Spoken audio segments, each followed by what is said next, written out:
ശോഭയുടെ തന്നെ സംഭാഷണം ഒന്നുകൂടി കേട്ടുവരാം. പക്ഷേ ഇതിൽ നമ്മുടെ പ്രശ്നത്തിലേ ഉള്ളൂ, മാഷയുടെ കയ്യില് ഇപ്പൊ വന്നിട്ടുള്ള കുറച്ച് പൈസ ഉണ്ട്.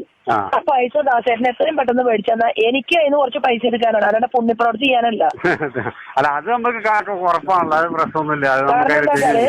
എനിക്ക് അതിന്ന് ഒരു 25 ലക്ഷം ഉറുപ്പ്യ എനിക്ക് കിട്ടിയാൽ എനിക്കിപ്പോ ഒരാളെ കൊണ്ട് വിളിച്ച് പഠിച്ചിട്ട് എനിക്കൊരു വലിയ പോസ്റ്റ് വരുന്നുണ്ട്, അത് പിടിക്കാൻ വേണ്ടിയിട്ടാണ്. അപ്പൊ എനിക്ക് ഈ കള്ളത്തരങ്ങളില്ല, ഉള്ള കാര്യം ഓപ്പണായിട്ട് പറയും, എന്താ കാര്യമുള്ളൂ. മാറ്റക്ക് ഈ പൈസ വന്നിട്ടുള്ളത് വേറെ വഴി കൂടിയാണ്. പിന്നെ നിതിൻ ഗഡ്കരിജി 1.5 വർഷം കഴിയുമ്പോ അദ്ദേഹം ഈ ഫീൽഡിൽ നിന്ന് മാറാൻ പോവുക.